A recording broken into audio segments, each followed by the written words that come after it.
right, Kevin? I know you guys go into the stance. Kevin Moore, you don't bend this knee. Why? Because it hurts. It hurts because your muscle is not working correctly. When you sit into the stance, you have to relax.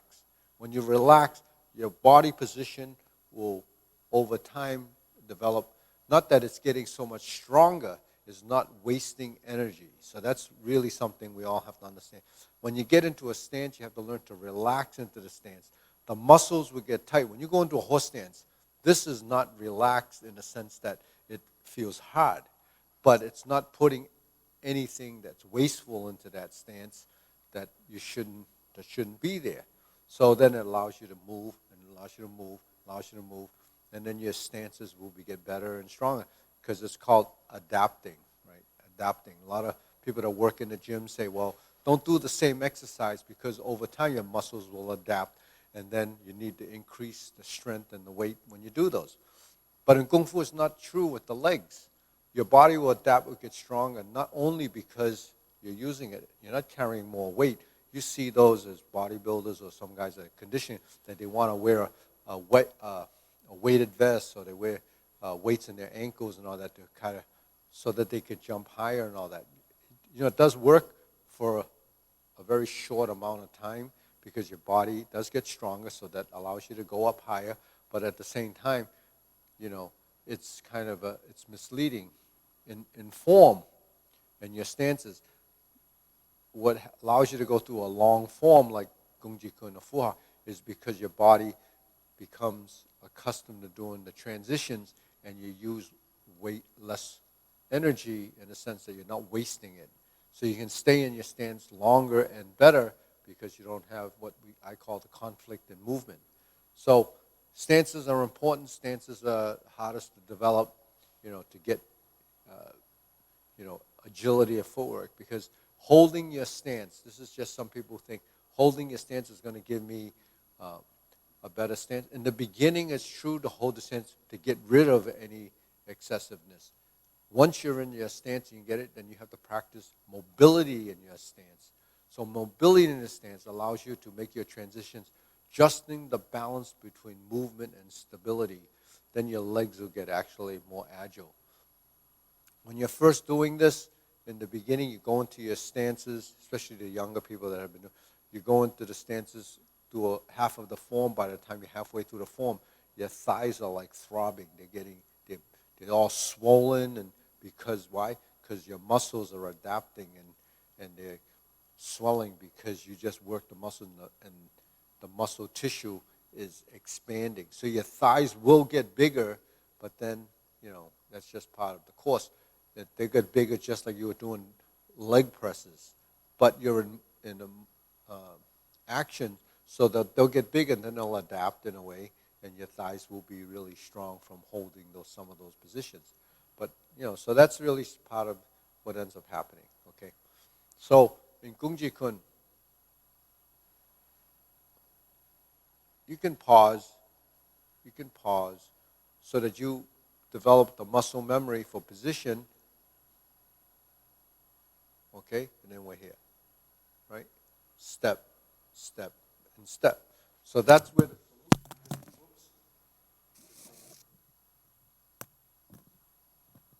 so because of closing, this ends up here. You see, when it sticks out, that would knock it off. So this is where it turns. If I went like this so that I avoid that, then I would throw my elbows out. Now that's the salute. Now when we bend, okay, and pivot for the second half, Fook Fu, there's your cornerback fist, the sliding step, and a punch. This should be a short punch. Then you do your butterfly. 1, 2, 3, push. 1, 2, 3, push. All right? So there's your 2 butterflies. That's the unicorn step. And then you're going to step to here, step to here. So you can break it down if you're here. 1, 2, 3. 1, 2, 3, 4. Okay? But once you know where it's going, you step. Step. So the horse and leaning go together, right? Then here. corner back fist. So you just turn. Horse stance. Leaning stance. Turn. Back fist. Punch. Back fist. Punch. Elbow. Oh, no. Slice. Okay, you see that? That's really drawing like that. The movement should be from here. And you stay horse in a horse stance. Okay, so when we're here, turn. Sliding step, punch. Now here's the elbow, just like in the second form. Dropping palm, come through center, back fist. Step back, open, fold, right, and push. Now here, adjust, palm strike. Okay?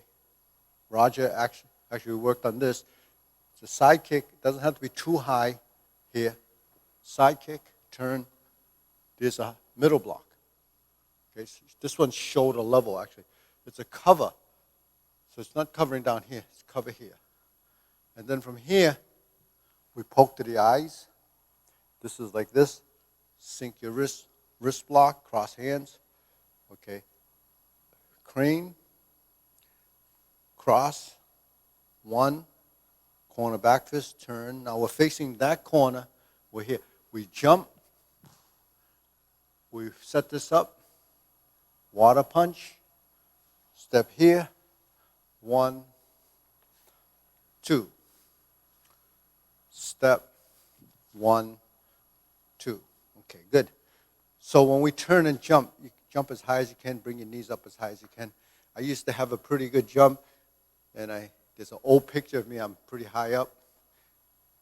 I don't bother doing that anymore, but the thing is, I have a picture at least that said I used to jump. So anyways, we're here,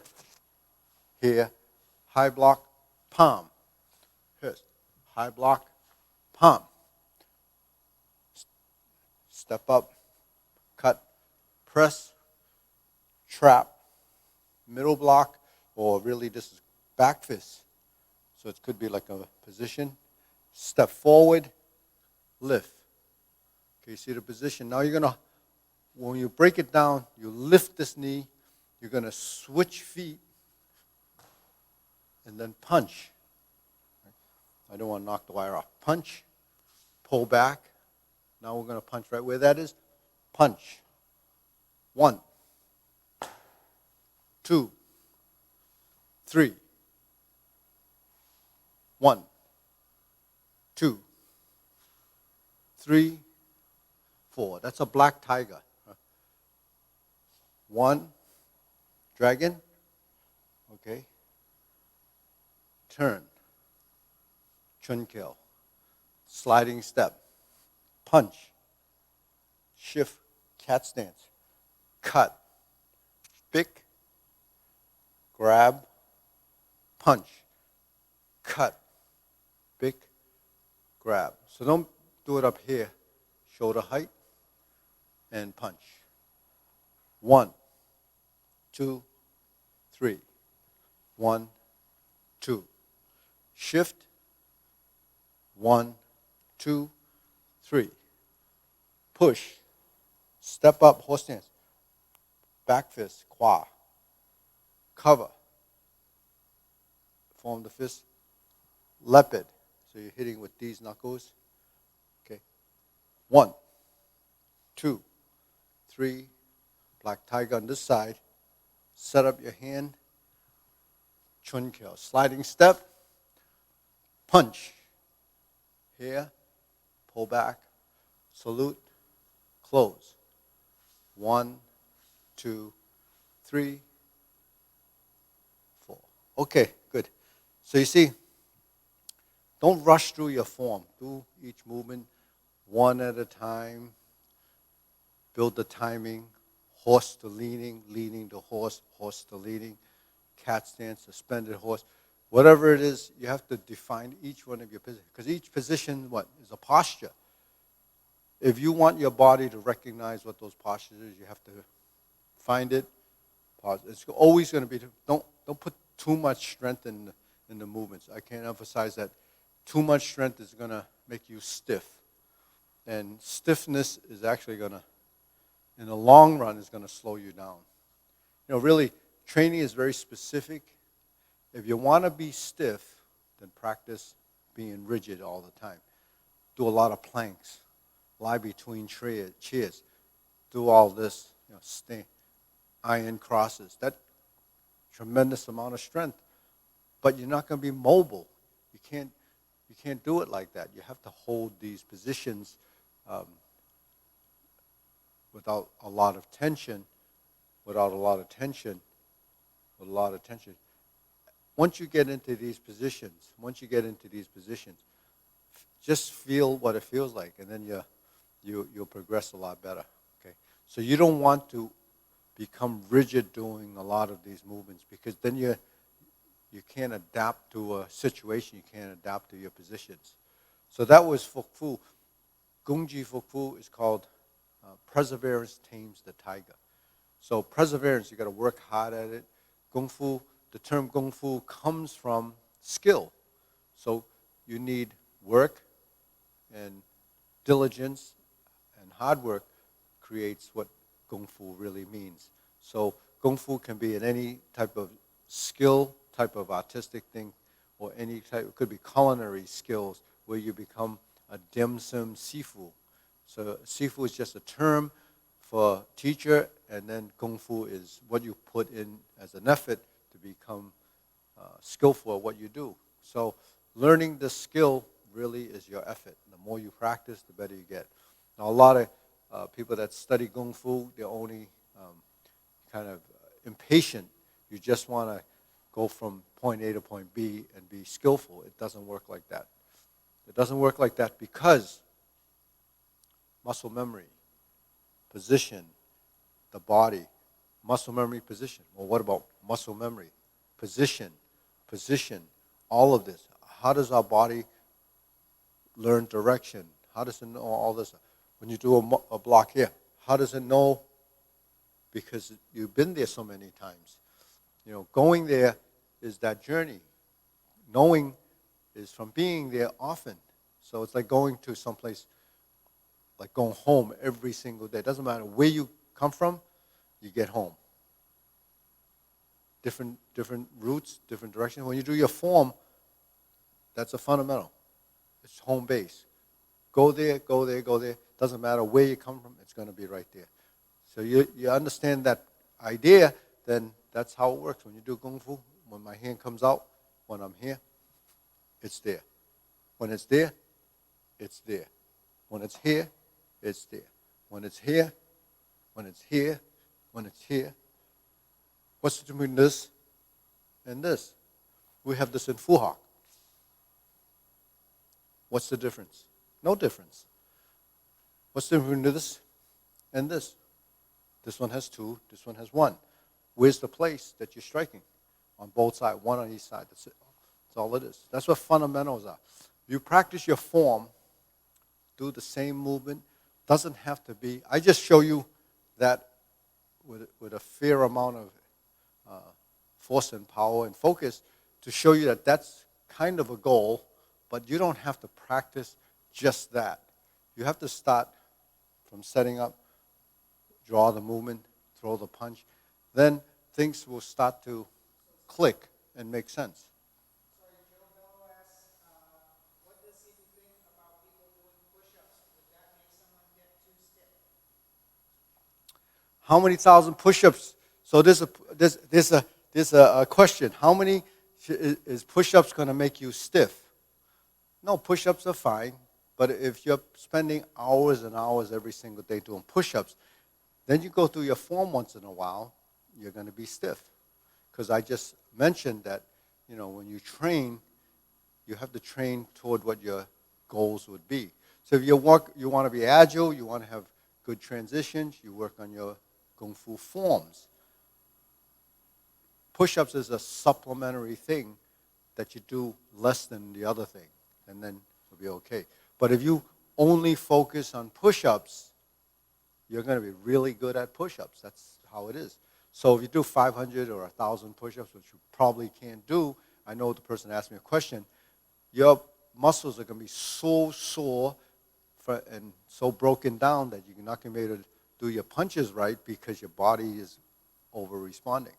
So that's something that's really, when you're a beginner, you can't really determine the difference. But you know, if you did a lot, let's like go out and run 5 miles and you haven't done it for a while, you go out and run 10 miles. Do your Kung Fu form the next day and see if it feels the way it was before you took the run. It's probably not going to feel the same because your legs are going to be responding differently and they're going to be tighter, they're going to be sore. So all of these stuff affect movement. And why does this affect movement? Because your body has a system that responds. Proprioception is one of these systems that we have that control everything that happens in movement and in space. So when your body's not comfortable or you've injured your body, your proprioception won't let you do the movements that you feel is the way you want it to because there's going to be some disconnect. If you injured your side and you're used to throwing a punch a certain way, that's not going to happen the way you want it because your body's going to be mistimed, misaligned, because the signals that went to that said, no, don't do that right now because your body doesn't like it and it won't let you do it. So when you practice, don't hurt yourself, don't overdo it. Practice the movement as precise as you can, and then as you build that muscle memory, as you build the technique, then it can start to get faster and more accurate, and the body will become more in line and synchronized the way it should be. Now, like push-ups, planking, I used to do those when I was young. I could spend, I could do a plank for 15 minutes, wherever it is. So I used to do that too. Did it help me? It didn't actually make my level of understanding today from the planking. What I learned is that planking can make you pretty strong, condition yourself, your back is pretty strong, but that strong back didn't give me mobility today. It doesn't allow me to twist. So today, I'm pretty conditioned when I move. I don't do planks. But if I want to do it, when the kids were here last year, some of the younger kids, they were planking. I could get into a plank and stay long as they can, even longer, because I'm relaxed. They're using physical muscular strength, and they couldn't even stay as long as. So a lot of our conditioning that we do, you see the Shaolin monks, they're just posing for you. But the thing is, their body's already conditioned in different ways. So that's why, what you see is not always, what you can imagine it to be. So anyways, any other questions, Lucian? Okay. So,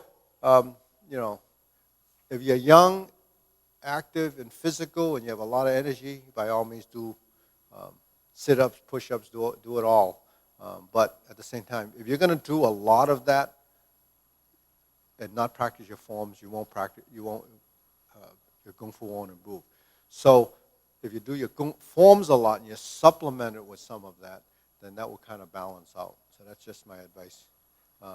But as you get older, your conditioning from the forms and stuff like that we do is actually where the motor skill will come from. Because it's called specificity of training. You get good at what you do, and your goal is from that. So, in other words, if you play basketball, you have to play basketball to be good at basketball. You can't play football and be good at basketball. So those are two sports. So we're dealing with two kinds of training, So that's that kind of an example. All right. So now, we just did Fook. So this is a short punch. So what's a short punch? It goes to your center. Short punch is this. This short punch happens in the fourth form as well. A short punch doesn't mean, aside from not being long, obviously, it's because you're closer to your opponent. So if your opponent is here and you punch here, that's because the part of the body you strike is there. You can't actually strike someone in the stomach and have power this close because the longer you go out, you'll notice that the power actually starts to diminish. So the power point and the focus point of where movement goes really has to do with the point of focus and the body mechanics and what allows you to get the maximum potential of that strike. So that's something that we learn over time because that's, part of the traditional training. Why is this punch over there? Why is this strike over there? Why is this thrust over there? Why is this strike over there? We don't have any strikes that are in between there. It's either here or here. There's a reason for that because the body's alignment gives you the maximum potential of that strike. So all that body alignment that we're talking about is body form, posturing. So that's very important. When you quat your hips, it's the upper back fist. Okay? So if I'm here, this is a circular movement. This is a cover. Close my hand. This is a press. That's a leopard. How you tie that into your motion, then that's called the 3-star continuous punch. 3-star continuous punch, it's a continuous motion, and it becomes a block, a cover, a strike. So this a block, or it could be a strike, and a strike. There's 3 strikes, and you're out. So that's what it is. Boom, boom, boom, or boom, boom, boom, boom. So that's subject to interpretation because every scenario is different. So any one of those can be right. Any one of those can be different variation of the combination. But there's the 3-hand movement. Boom, boom, boom. So there's on the opposite side. So that's, and continuous movements like that can't happen if you're a little bit stiff because the body doesn't respond. So that's why best thing to do really when you're training, build the coordination, then strengthen the movement. Build the coordination, strengthen the movement. Build the coordination, strengthen the movement. And strengthening the movement is speed, accuracy, and power will actually give you strengthening that movement. Doesn't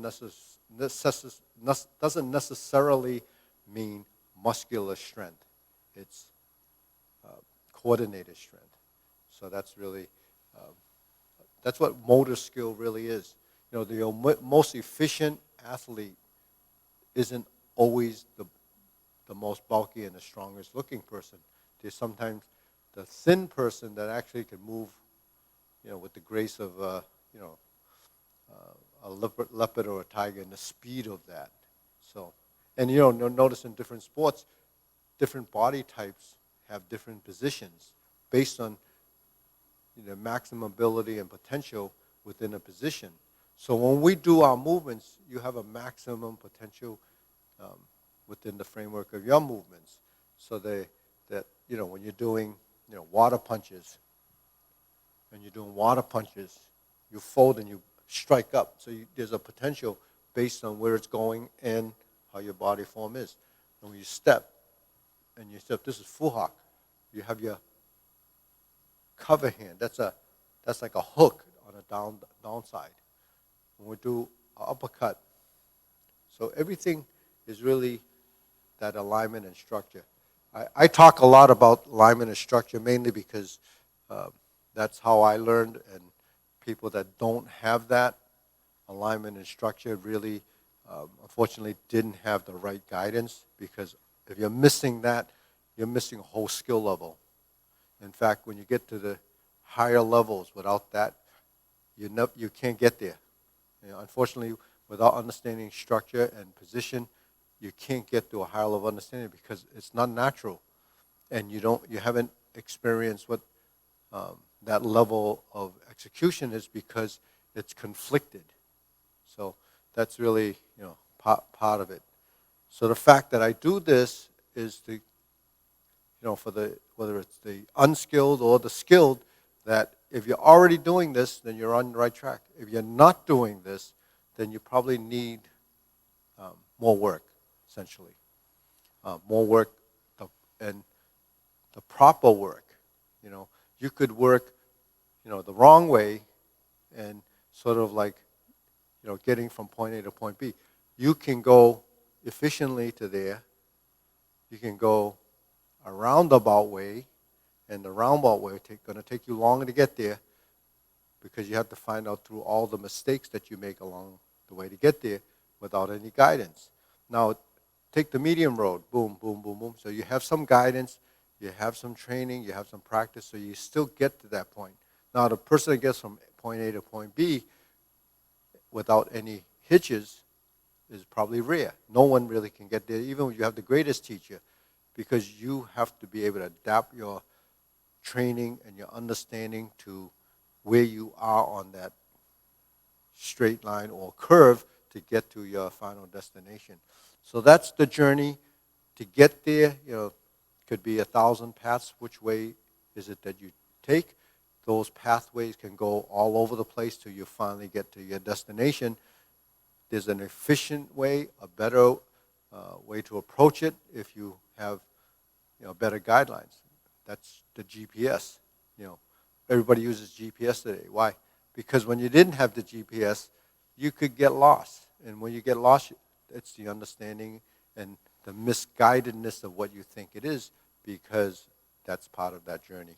So that's, philosophical in a way, but it's the truth because I've gone through it. I've been guided. I've been pretty fortunate. I was guided through, the years from learning from different teachers, but mainly from one teacher that I studied with for 27 years. Now, how many people study with a teacher for 27 years before they even want to step out of a boundary and feel comfortable teaching? So, teaching on my own. I was with my teacher for 27 years, and I taught for him. So over those years, that 27 years of teaching plus my 5 years of teaching became that's 50 years of teaching. That's a lot of, experience that I share. That's it. It's not an easy path to follow, but it is a path. So how we doing, Lucienne? About time. So anyways, that's it for today. I hope you got something out of that. Give us a thumbs up. I talk a lot, but the thing is, hopefully the information is valuable, because sometimes you might say, "Jay, he's just rambling on. He's just talking." But that's how I teach, because I want you to understand what I'm driving at, and I use a lot of analogies. So on that note, thumbs up, share with your friends, and we'll see you next time.